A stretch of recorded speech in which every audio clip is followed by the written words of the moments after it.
Hey guys, my name is Dr. Shubham Mule and welcome back to BioCatta. So आप सबका स्वागत है इन NCERT line to line frame the MCQ series में। ठीक है सर गाइस, ये जो सीरीज है वो काफी पहले आ जानी चाहिए थी, लेकिन कुछ चीजें ऐसी हुई जिसकी वजह से ये जो सीरीज है वो डिले हो गई। सो बेसिक सी बात ये थी कि ये 20 सितंबर को ही आने वाली थी ये सीरीज, लेकिन मैं जो है कुछ रीजंस की वजह से मैं फिर से पुनः शिफ्ट हो गया। तो वो शिफ्टिंग में पूरा ये जो 10-15 दिन है, 20 दिन एक्चुअली वो गए, लेकिन कोई बात नहीं। इस हफ्ते से अगले हफ्ते, ठीक है, इस हफ्ते, अगले हफ्ते, उसके अगले हफ्ते, हर एक हफ्ते इसका एक एपिसोड आ जाएगा। ठीक है, एक एपिसोड आ जाएगा और हर एक हफ्ते हम एक नया टॉपिक पूरा जो है वो कवर करेंगे। यानी कि बेसिकली आपको क्या करना है, आपको रेगुलर अपनी क्लासेस अटेंड करते रहने हैं। ठीक है, और उसी के साथ साथ जो है आप वीकली, आपको जब भी टाइम मिले आप ये लेक्चर दे सकते हो और आप ये सोच सकते हो कि आपको कैसे अपने खुद के एमसीक्यूज फ्रेम करने हैं। सो बेसिकली इस सीरीज में क्या होगा वो मैं बता दूं, अगर आप नए हैं तो बेसिकली हम क्या करने वाले हैं कि कोई भी एक चैप्टर लेंगे, ठीक है, और वो मैं चैप्टर आपको पढ़ाऊंगा, लेकिन कैसे? एमसीक्यू के तरीके से। मतलब आप कोई भी, मैं एनसीईआरटी का बुक आपके सामने रखूंगा, ठीक है, आपको डिस्प्ले करूंगा और आपको मैं बताऊंगा कि एनसीईआरटी के इस लाइन को अगर आप पढ़ते हो, ठीक है, मैं पढ़ूंगा और आपको इसके ऊपर कैसे कैसे क्वेश्चंस आ सकते हैं, कैसे कैसे इसके ऊपर एमसीक्यूज आ सकते हैं और आप जो है इसे कैसे सॉल्व कर सकते हो। तो ये जो बिल्डिंग है, ठीक है, ये जो बिल्डिंग अप सेशन है, ये मैं आपके लिए इसलिए करवा रहा हूँ क्योंकि हमने पिछली बार नीट 2020 में देखा कि पूरा एनसीईआरटी का पेपर आया था, एनसीईआरटी लाइन टू लाइन आया था। बच्चे बहुत डिस्ट्रैक्ट हो जाते हैं, वो क्या करते हैं कि इधर उधर की किताबें पढ़ने लगते हैं और एमसीक्यूज का सहारा लेते हैं। ठीक है, और ज्यादा से ज्यादा वो एमसीक्यूज ऐसे सॉल्व करते रहते हैं, 200, 300, 400, 1000, और इतना करने के बाद भी उन्हें वो फ्लुएंसी नहीं आती। उनके सारे के सारे जो है वो एमसीक्यूज करेक्ट नहीं आते, उनको एक्यूरेसी नहीं आती। ठीक है, कितने भी एमसीक्यूज सॉल्व करो उनको एक्यूरेसी नहीं आती। और इसी के लिए, ठीक है, इसी बात के लिए मैं जो है ये सीरीज आपके लिए लाया हूँ कि ताकि आप जब पढ़ते हो एनसीईआरटी, ठीक है, तभी आपको ये मालूम हो जाए कि आपको जो है इस लाइन के ऊपर एमसीक्यू आ सकता है। ठीक है, तो ये जो है इस बार जो है मैं थोड़ा सा गलत हाइलाइटर से हाईलाइट किया है मेरा एनसीईआरटी का बुक, लेकिन अगली बार से जो है मैं थोड़ा सा इनोवेटिव और कलरफुल करूंगा ट्राई, कि आपको ज्यादा से ज्यादा और बहुत ही इनोवेटिव तरीके से मैं आपको समझा सकूं। तो लेट्स स्टार्ट, ठीक है, शुरू करते हैं। So welcome back again.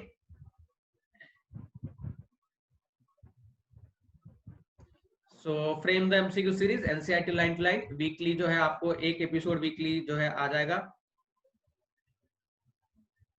उसके पहले आपको दो चीजें करनी है। एक तो मुझे आप अनअकैडमी पे फॉलो कर सकते हो। अनअकैडमी पे मैं डेली लेक्चर्स लेता हूँ, स्पेशल लेक्चर्स लेता हूँ, ठीक है, फ्री ऑफ कॉस्ट लेक्चर लेता हूँ। 11th का सिलेबस, 12th का सिलेबस दोनों में करवाता हूँ। उसी के साथ साथ मेरे एनसीईआरटी निचोड़ एमसीक्यू सीरीज भी वहां पे चालू है, तो वो भी आप देख सकते हो। और अगर आपको इसका टाइमिंग चाहिए, इसके पीडीएफ चाहिए लेक्चर्स के, तो आप मेरा टेलीग्राम का चैनल जो है वो सर्च कर सकते हो। उसकी लिंक मैंने नीचे डिस्क्रिप्शन में दी है, या आप सिर्फ टेलीग्राम पे जाओ और डॉक्टर शुभम मुने सर्च करो, ठीक है, या फिर @बायोकट्टा सर्च करो, आपको मेरा टेलीग्राम का चैनल मिल जाएगा।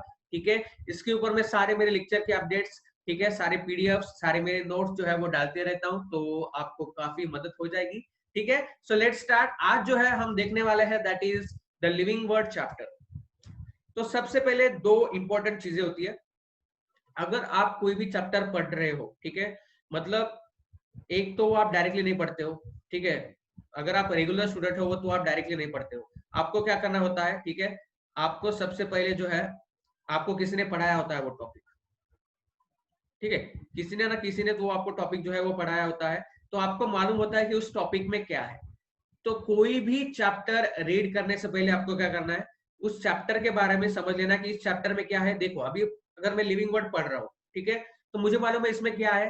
फर्स्ट हाफ में इसमें दिया वाला है कैरेक्टरिस्टिक्स,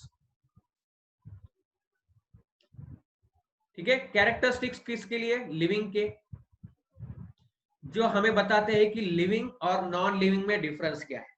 और इसका सेकंड जो हाफ है वो मोस्टली है about the classification, identification, taxonomy and preservation. ठीक है, सो मोस्टली जो है इसका सेकंड हाफ जो जाता है वो मोस्टली अबाउट जाता है टैक्सोनॉमी, ठीक है, एंड जो हम स्टोरेज कर सकते हैं, ठीक है, स्टोर कर सकते हैं या फिर एक जगह पे जो है ऑक्युपाई कर सकते हैं ऑर्गेनिजम्स को, या स्टडी कर सकते हैं ऑर्गेनिजम्स की, ऐसे प्लेसेस के बारे में इसका सेकंड हाफ या एंड जाता है। ठीक है, तो ये चीजें मेरे दिमाग में क्लियर है। तो इसके ऊपर अभी क्वेश्चंस किस बात पे आ सकते हैं? कैरेक्टरिस्टिक्स, ठीक है, इन बिटवीन द कैरेक्टरिस्टिक्स के ऊपर आ सकते हैं, या फिर जो हमें स्टोर हाउसेस दिए हैं, या फिर हमें जो स्टडी प्लेसेस दिए हैं, इसके ऊपर क्वेश्चंस आ सकते हैं। ठीक है, और सबसे इंपॉर्टेंट पार्ट टैक्सोनॉमी के ऊपर क्वेश्चंस आ सकते हैं। तो तीन चीजें हैं जिसके ऊपर इसके क्वेश्चन पूछे जा सकते हैं। तो फर्स्ट पैराग्राफ जो ये दिया है यहाँ पे, द लिविंग वर्ड, ये कुछ नहीं फलाना ठिमकाना दिया है। इसमें ऊपर क्या बताया कि तुम ये जो सराउंडिंग देखते हो बहुत ही ब्यूटीफुल है, फलाना ढिमकाना, ठीक है, तो इतने सारे ऑर्गेनिजम्स हमारे अराउंड अवेलेबल है, तो तुम उसको कैसे करोगे, इतनी स्टडी करनी होगा तो कैसे करोगे, किस टाइप से करोगे, तो ये छोड़ देना, ठीक है, इसके ऊपर कोई क्वेश्चंस नहीं आ सकता। अब बात चालू होती है यहाँ से, ठीक है, मैं थोड़ा जूम कर देता हूँ ताकि आपको मदद हो जाए और अच्छे से दिखे।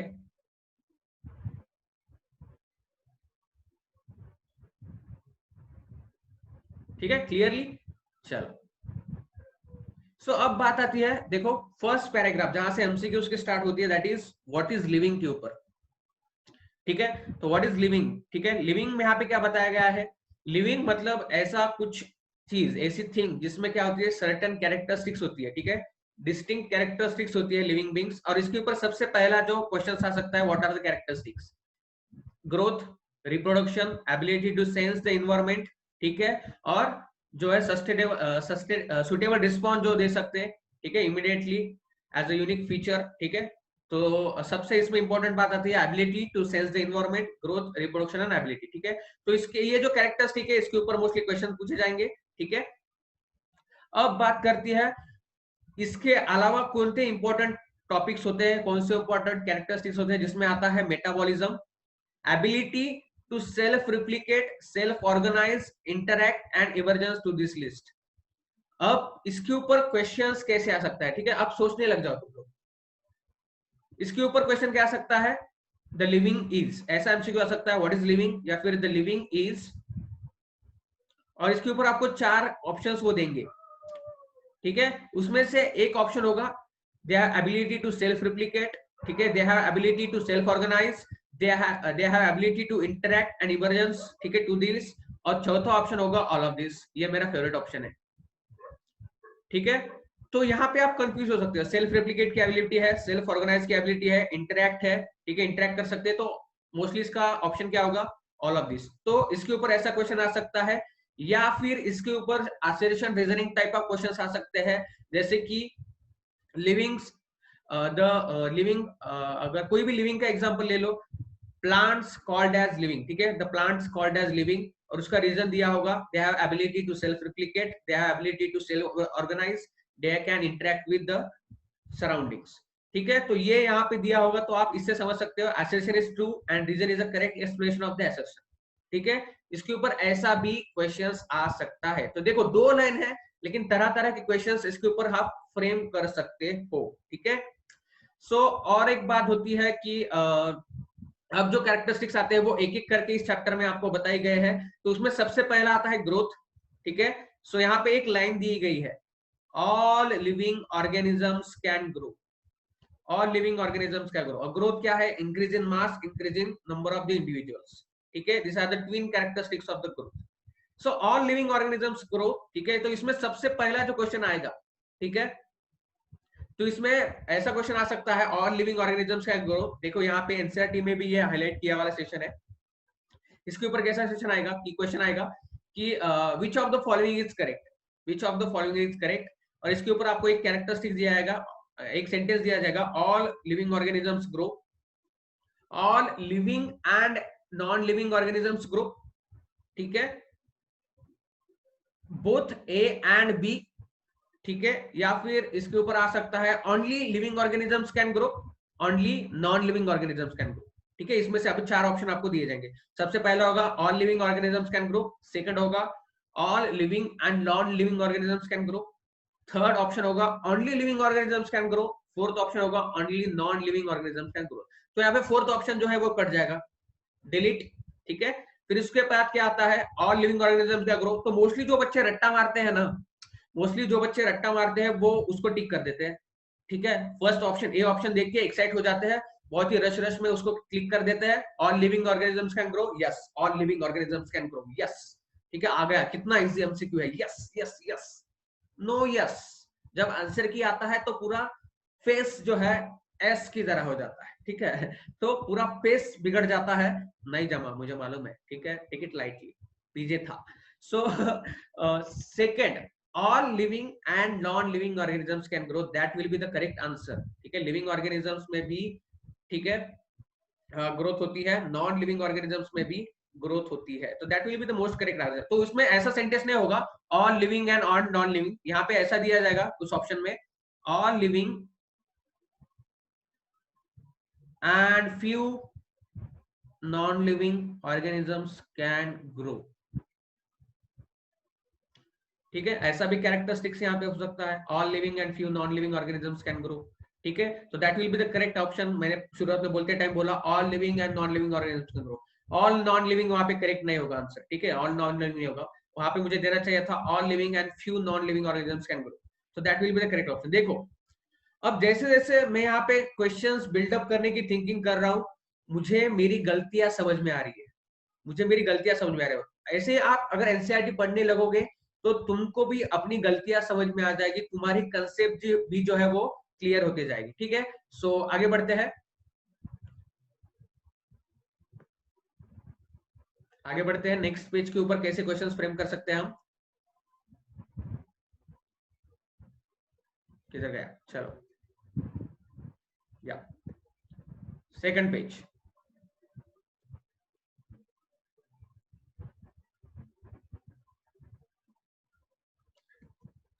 सो नाउ यहाँ पे दिया है कि most of the living organisms and non living organisms they are grow by cell division, ठीक है, तो लिविंग एंड यहाँ पे देखा जाए तो all living organisms grow by cell division, ठीक है, सेल डिवीजन से ग्रोथ होती है उसमें, ठीक है।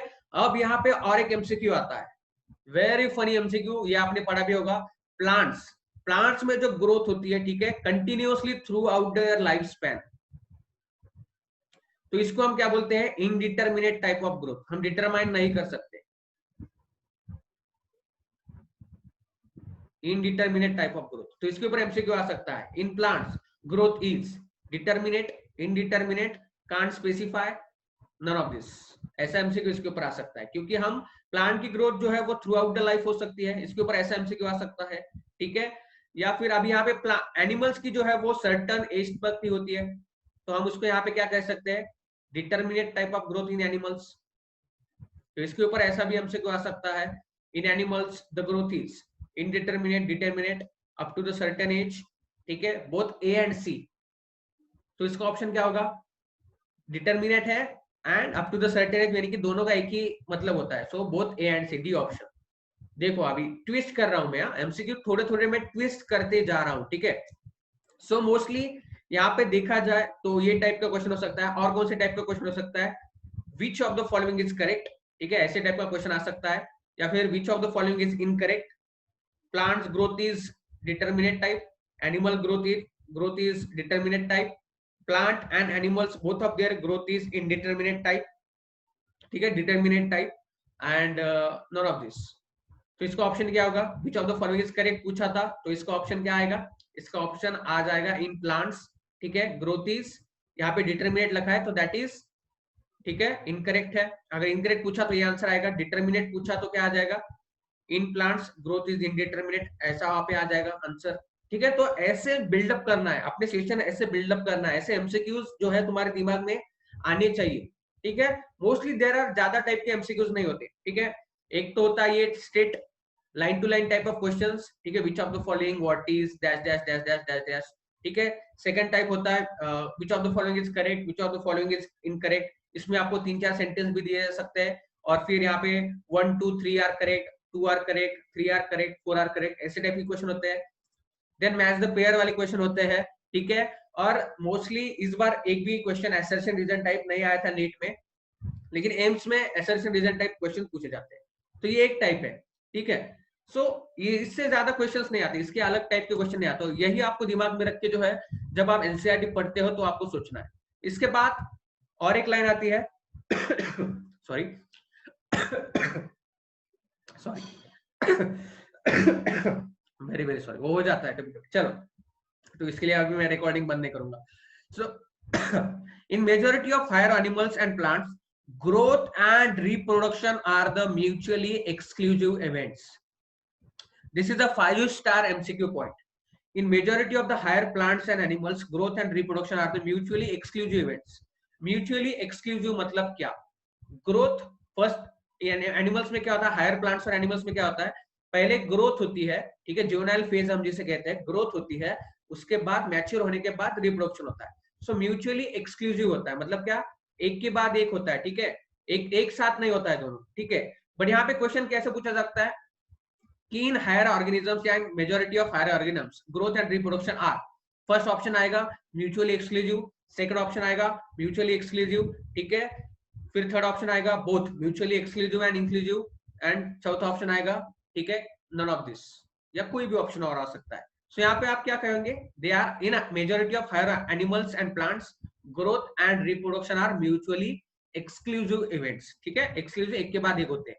और इसके ऊपर अभी उल्टा क्वेश्चन भी आ सकता है, in majority of the lower plants and animals, growth and reproduction are, तो इसमें ऑप्शन क्या होंगे, mutually inclusive, mutually exclusive, both mutually inclusive और एक्सक्लूसिव, नन ऑफ दिस। तो इसमें क्या आंसर होगा, म्यूचुअली इंक्लूसिव। जब लोअर ऑर्गेनिज्म होंगे तब म्यूचुअली इंक्लूसिव, जब हायर होंगे तब mutually exclusive. Sorry for the hand writing, ये ऐसा लिख रहा हूं इसलिए गंदी आ रही है, पहले से ही गंदी है और गंदी आ रही है, ठीक है। तो यहाँ पे देखा जाए non living organisms can also grow, ठीक है, तो इसीलिए growth can not be taken as defining property of the living organism. इसके ऊपर काफी तरह तरह के क्वेश्चन पूछे जा सकते हैं, ठीक है। आपको 4 कैरेक्टरिस्टिक्स देंगे, उसमें से आपको पहचानने को कहेंगे which of the following are the defining properties, which of the following are not the defining properties, ठीक है, ऐसे टाइप का क्वेश्चन आ सकता है। तो ग्रोथ नॉट डिफाइनिंग में लिख लो, ठीक है, ग्रोथ क्योंकि लिविंग में भी होता है नॉन लिविंग में भी होता है, so it's a not defining, not at all defining feature, ठीक है। नेक्स्ट कैरेक्टरिस्टिक्स आता है, ठीक है, and also there are reasons dead organisms does not grow, ठीक है, कैरेक्टरिस्टिक्स ऑफ लिविंग बीइंग है, it's also characteristics of living being, because जो मरे हुए होते हैं वो ग्रो नहीं करते, अगर वो ग्रो करने लग गए तो, ठीक है, horror movies. So next characteristics आता है, दैट इज रिप्रोडक्शन, रिप्रोडक्शन, ठीक है। नीचे लेता है पेज, आ जाओ भाई नीचे, हाँ आ गया।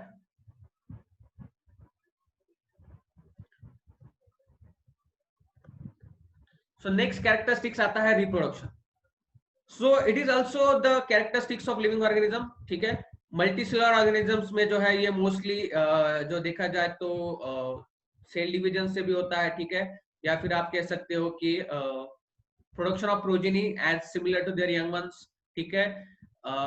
लेकिन यहाँ पे देखा जाए तो अलग अलग ऑर्गेनिज्म में अलग अलग टाइप के होते हैं, ठीक है। तो यहाँ पे लाइन दिया है, in lower organisms like yeast hydra, ठीक है, वी ऑब्जर्व बडिंग, ठीक है, budding in planaria we observe regeneration and fragmentation, organism regenerates lots part of his body into new organism. मतलब क्या, प्लानेरिया क्या, ये ऐसा प्लानेरिया होता है एक, यहाँ से आप इसको कट कर दोगे तो इस पार्ट से जो है नया प्लानेरिया बनेगा, ऊपर के पार्ट्स में से एक नया प्लानेरिया बनेगा। सो दैट इज जो लास्ट पार्ट है उससे नया ऑर्गेनिज्म बन जाएगा, दैट इज रीजनरेशन, ठीक है। इसमें होता है प्लानेरिया में होता है, बडिंग ईस्ट में होता है, हाइड्रा में होता है, ठीक है। और यहाँ पे देखा जाए फंजा, ठीक है, और filamentous algae, protonema of the mosses, they are multiply by fragmentation. तो इसके ऊपर कैसा क्वेश्चन आएगा, मैच द पेयर वाला, ठीक है। इसको आप यहाँ पे क्या देंगे, वो आपको ईस्ट देंगे, यहाँ पे आपको वो हाइड्रा देंगे, ठीक है, फिर यहाँ पे हाइड्रा देंगे, ईस्ट और हाइड्रा देंगे ऐसा, ठीक है, फर्स्ट ऑप्शन ए। यहाँ पे सेकंड में आपको देंगे वो प्लानेरिया, थर्ड आपको वो देंगे देखा जाए तो क्या देंगे, प्रोटोनियम ऑफ द मॉसेस, या फिर या protonium of the mosses, confuse करने के लिए वो प्रोटोनियमा देंगे, थोड़ा सा कंफ्यूज करने के लिए, ठीक है। और यहाँ पे उसके रिप्रोडक्शन के टाइप देंगे, यहाँ पे ए ऑप्शन में होगा फ्रैगमेंटेशन, ठीक है, बी में होगा बडिंग, सी में होगा क्या, रीजनरेशन। तो आपको क्या करना है, मैच द पेयर करना है। तो यहाँ पे मैच द पेयर कैसा होगा, ईस्ट और हाइड्रा का क्या आ जाएगा यहाँ पे, ठीक है, बडिंग आ जाएगा, तो 1 का 2, फिर यहाँ पे प्लानेरिया का रीजनरेशन 2 का क्या आ जाएगा सी, ठीक है, 1 का बी आ जाएगा, 2 का सी आ जाएगा और 3 का ए आ जाएगा। तो ऐसा सीक्वेंस जिस ऑप्शन में होगा वो आपको पहचानना है, ठीक है। सो यहाँ पे देखा जाए फिर इसमें और एक ऑप्शन ऐड हो सकता है, दैट इज यूनिसेलुलर अलगी और अमीबा रिप्रोडक्शन, और इसमें क्या होता है, सिनोम होता है, ठीक है। यूनिसेलुलर में क्या होता है, यहाँ पे जो मोस्टली होता है कैसा होता है, सिनोम होता है। तो इसके ऊपर भी क्वेश्चन आ सकता है, which of the following is correct, और ये लाइन वो डाल सकते हैं, ठीक है। Unicellular organisms like bacteria, unicellular algae or amoeba, reproduction is synonymous with the growth. So which of the following incorrect या which of the following are the correct, इसके ऊपर ये क्वेश्चन आ सकता है, ठीक है। मतलब क्या, इंक्रीजिंग नंबर ऑफ सेल्स हुआ, यानी कि उनका क्या हुआ, रिप्रोडक्शन हुआ, ठीक है। उसी को हम सेल डिवीजन भी कहते हैं, तो उसको हम ग्रोथ भी कहते हैं। सो एक ही है, इक्विवेलेंट है, ठीक है, दे आर सिनोम्स, ठीक है, एक दूसरे जैसा ही है, ग्रोथ एंड रिप्रोडक्शन। इसलिए हम उसको क्या कहते हैं, म्यूचुअली इंक्लूसिव इवेंट्स, ठीक है। जो हमने पहले ऊपर एमसीक्यू लिया उसको हम कहते हैं म्यूचुअली इंक्लूसिव इवेंट्स, ठीक है। नेक्स्ट यहाँ पे दिखा है, reproduction also can not be the an all inclusive defining characteristics of the living organism. Living organism को ऊपर रिप्रोडक्शन भी नहीं लिया जा सकता as a definite feature. Why? क्योंकि मोस्ट ऑफ द नहीं, very few living organisms can not undergo reproduction, जैसे कि स्टेराइल वर्कर बीज, ठीक है, म्यूल्स यहाँ पे दिया है, ठीक है, इनफर्टाइल ह्यूमन कपल्स, ठीक है। तो इसके ऊपर assertion reason type of question भी आ सकता है। Reproduction can not be taken as defining property, reason उसका होगा very few living organisms like या mules, sterile workers can't reproduce. तो इसका आंसर क्या होगा, assertion is correct, reason is the correct explanation of the assertion। इसके ऊपर ये भी क्वेश्चन आ सकता है, जैसे हमने ग्रोथ के बारे में देखा था, which of the following are the defining feature, not defining feature, ठीक है। सो ये भी क्वेश्चन मोस्टली इसमें आ सकता है। नेक्स्ट फीचर आता है मेटाबॉलिज्म, ठीक है, another characteristics. So it is a defining feature of the living organism. इसके ऊपर वो क्वेश्चन आ सकता है, which of the following is defining feature. So metabolism is a defining feature, growth, reproduction, metabolism, और दूसरा कोई भी ऑप्शन आएगा बोथ ए एंड बी, तो आपको मेटाबॉलिज्म चूज करना है, दैट इज व्हाई डिफाइनिंग, क्योंकि ये लिविंग ऑर्गेनिजम्स में ही मोस्टली होता है। व्हाट इज मेटाबॉलिज्म, ये क्वेश्चन भी आ सकता है, what is metabolism, this are the chemical reactions in our body, ये भी एमसीक्यू आ सकता है, metabolic reactions in your body, ठीक है, जो साइमल्टेनियसली इनसाइड द ऑर्गेनिज्म जो है वो होती है। नेक्स्ट पेज पे चलते हैं।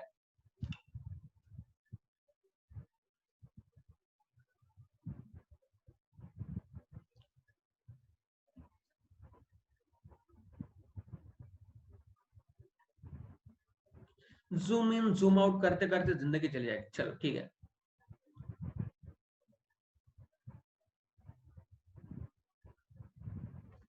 सो नाउ देखो, all plants, animals, फंजा, microbes exhibit metabolism, ठीक है। और ये क्या होता है, sum total of all chemical reactions. जो क्वेश्चन आया जाएगा आपको मेटाबॉलिज्म इज, तो उसमें 4 ऑप्शन दिए होंगे, तो उसमें से राइट ऑप्शन क्या होगा, sum total of the all chemical reactions. इसके ऊपर ये क्वेश्चन आ सकता है, ठीक है। And which of the following is correct, incorrect, तो मेटाबॉलिज्म के बारे में सारे के सारे सेंटेंसेस होंगे, ठीक है। Chemical reactions in body, first sentence होगा, सेकंड सेंटेंस होगा, it happens only in living organisms, third sentence होगा, no non living object exhibit metabolism, ठीक है। और फोर्थ सेंटेंस यहाँ पे क्या हो सकता है, all of this, which of the following is correct about the metabolism, ऐसा क्वेश्चन इसके ऊपर आ सकता है। तो आपको क्या चूज करना है, ऑल ऑफ दिस, ठीक है, कि सारे के सारे ये सेंटेंस जो है वो मेटाबॉलिज्म के बारे में करेक्ट दिए गए हैं, ठीक है। तो यहाँ पे और एक सेंटेंस आ सकता है, ठीक है, मेटाबॉलिक, यहाँ पे देखा जाए तो देखो, metabolic reactions can be demonstrated in a cell free system, in vitro हम दिखा सकते हैं, लेकिन हम इसको लिविंग नहीं कह सकते, हम उसको क्या कहते हैं, लिविंग रिएक्शंस कहते हैं, ठीक है। Isolated metabolic reactions in vitro are called as, इसके ऊपर ऐसा भी क्वेश्चन आ सकता है। तो तुम क्या करोगे, तो उसके ऊपर it is called as living thing, it is called as non living thing, it is called as, it is called as non living, but it is called as living reactions, ठीक है। सो ऐसा भी इसके ऊपर क्वेश्चन आ सकता है, तो वो भी आप देख सकते हो, थोड़ा सा फंबल हो गया, लेकिन ऐसा क्वेश्चन इसके ऊपर आ सकता है। थिंकिंग वो डेवलप करना है हमें कि किस लाइन पे कैसा क्वेश्चंस आ सकता है, ठीक है। इसके बाद आता है सेलुलर ऑर्गेनाइजेशन, जिसमें क्या आता है, एटम से बना है मॉलिक्यूल, मॉलिक्यूल से बना है सेल, सेल से बना है टिश्यू, टिश्यू से बना है ऑर्गन, ऑर्गन से बना है ऑर्गन सिस्टम, ऑर्गन सिस्टम से बना है ऑर्गेनिज्म। तो इसके ऊपर भी आ सकता है, और ये ओनली लिविंग में पाया जाता है, तो इसके ऊपर ये भी क्वेश्चन आ सकता है कि cellular organization is a defining or not defining feature of the organism, so it is a defining feature, ठीक है। यहाँ पे लाइन दी है defining feature of the life form, ठीक है। तो ये MCQs भी आपको याद में रखना है, ठीक है। उसके बाद आता है consciousness, it is also the defining feature of the living being and it is the most defining, ठीक है। ऐसा क्वेश्चन आपके ऊपर आ सकता है कि which of the following is the best defining property of the living organism, ठीक है। Best defining property of the living organism, तो उसके ऊपर आप ये क्लिक कर सकते हो, ठीक है, कि consciousness become the defining property of the living organism, ठीक है। यहाँ पे दिया गया है सेंटेंस, ठीक है। तो अगर उसमें ऑप्शन होंगे विच of the following is a best defining feature, best दिया होगा या फिर 100% श्योर फीचर दिया होगा, उसमें ऑप्शन दिए होंगे आपको ग्रोथ, उसमें आपको दिया होगा metabolism, best defining feature metabolism, इसके ऊपर आपको दिया होगा सेलुलर ऑर्गेनाइजेशन, और फोर्थ ऑप्शन आपको दिया होगा कॉन्शियसनेस। तो आप क्या करोगे, कॉन्शियसनेस पे क्लिक करोगे। बेस्ट डिफाइनिंग है, ये किसी भी नॉन लिविंग ऑर्गेनिज्म में नहीं मिलता, किसी भी नहीं, ठीक है। और ये आप पहचान भी सकते हो। अभी यहाँ पे सेलुलर ऑर्गेनाइजेशन आप देखने लगोगे तो आपको जो है माइक्रोस्कोप लगेगा, बहुत ही देखा जाएगा। तो ऐसा क्वेश्चन इसके ऊपर आ सकता है, which of the following is easy, one of the most easy and best defining feature of the life organism, that is consciousness, मतलब ability to sense the environment and react accordingly। तो what is consciousness, इसके ऊपर भी MCQ आ सकता है, ठीक है। the response environmental stimuli could be physical, chemical, biological, कौन सा भी टाइप का हो सकता है। so यहाँ पे देखा जाए तो, और इसके ऊपर यहाँ पे एक लाइन दी है, देखो, all organisms from the prokaryotes to the most complex eukaryotes can sense and respond to environmental cues। उसके बाद दिया है photo period affects the reproduction is a seasonal breeders in both plants and animals। इस line के ऊपर तरह तरह के क्वेश्चन जो है वो फॉर्म्स होते हैं, ठीक है। तो ऐसा एक क्वेश्चन इसके ऊपर सबसे पहले बिल्डअप हो सकता है कि रिप्रोडक्शन, ठीक है। यहाँ पे देखा जाए तो मोस्टली क्या होगा कि ऐसा एक फीचर हो सकता है कि विच of the following external factor affects reproduction, ठीक है, और विच of the following factor affect mostly seasonal breeders, reproduction in seasonal breeders. तो उसमें आपको लाइट, इन्वायरमेंट दिया जाएगा, लाइट दिया जाएगा, वाटर दिया जाएगा, फोटो पीरियड, ठीक है, लाइट मतलब सेम हो गया, उसमें आपको टेम्परेचर, वाटर, फोटो पीरियड और ऑल ऑफ दिस ये भी दिया जाएगा। तो आप क्या करोगे, आप ये सोचते हो ऑल ऑफ दिस सारे के सारे अफेक्ट करते हो, ऑल ऑफ दिस की आदत लग गई होती है, ऑल ऑफ दिस क्लिक कर देते हो, लेकिन ऑल ऑफ दिस नहीं होता है, only photo period affects the reproduction, ठीक है, इन सीजनल ब्रीडर्स। यहाँ पे आपको स्पेसिफाई किया है सीजनल ब्रीडर्स करके, मैं ऊपर हवा में कहा कर रहा हूँ, यहाँ पे करना है सीजनल ब्रीडर्स करके, यहाँ पे दिया है। एमसीक्यू में भी देखना आपको सीजनल ब्रीडर्स दिया है, तो इसमें फोटो पीरियड क्लियर एनसीईआरटी की लाइन है, ठीक है। और अब इसके ऊपर इसमें एक बाद में एक दिए है, humans being in is the only organism who is aware of himself, who is aware of himself, ठीक है, it has a self consciousness, ठीक है। तो इसके ऊपर क्वेश्चन कैसे आ सकता है, which of the following feature is the only characteristic of human being। तो उसमें कॉन्शियसनेस भी दिया जाएगा आपको ऑप्शन में, सेल्फ कॉन्शियसनेस भी दिया जाएगा, ग्रोथ भी दिया जाएगा, मेटाबॉलिज्म भी दिया जाएगा। तो आपको चूज क्या करना है, वहां पे क्वेश्चन में क्या लिखा है, which of the following is the only characteristics of only human beings, only human beings का लिखा है। तो self consciousness is only characteristics of human beings, ठीक है। और यहाँ पे अगर ह्यूमन बींग की जगह वो वहां पे डाल दे which of the following are the characteristics of living thing, तो उसमें सारे के सारे ऑल ऑफ दिस ऑप्शन आ जाएगा, तो सारे के सारे are the characteristics of living being. So यहाँ पे जो है ये मोस्टली कैरेक्टरिस्टिक का जो सिलसिला है देखा जाए तो ये मोस्टली इसके ऊपर इतने टाइप के क्वेश्चन जो है वो आ सकते हैं, ठीक है। इसके बाद यहाँ पे जो है यहाँ से जो सेशन चालू होता है, ठीक है, यहाँ से जो मोस्टली सेशन चालू होता है वो होता है second part of this chapter, ठीक है, जहाँ से डाइवर्सिटी सेक्शन चालू होता है, ठीक है। तो मोस्टली ये नीचे का पार्ट हम ले लेते हैं अभी, और डाइवर्सिटी जो है इस चैप्टर के सेकंड पार्ट में हम देखेंगे, ठीक है, सेकंड पार्ट में। मैं मोस्टली बड़ा वीडियो नहीं करना चाहता, मैं अभी एक इसमें ये खत्म कर सकता हूँ, लेकिन मैं चाहता हूँ कि मैं रिस्पॉन्स देखना चाहता हूँ आपको ये सेशन कैसा लगा। ठीक है, सो यहाँ पे इसके बाद देखो क्या क्या लाइन दी गई है। ठीक है, यहाँ पे एक लाइन दी है, patients lying in coma hospitally virtually supported by machines which can replace heart and lungs, the patient is otherwise brain dead. ठीक है, ब्रेन डेड है लेकिन patient has no self consciousness उसमें नहीं है। So patient who never come back to normal life are living और non living, ये बड़ा सवाल है।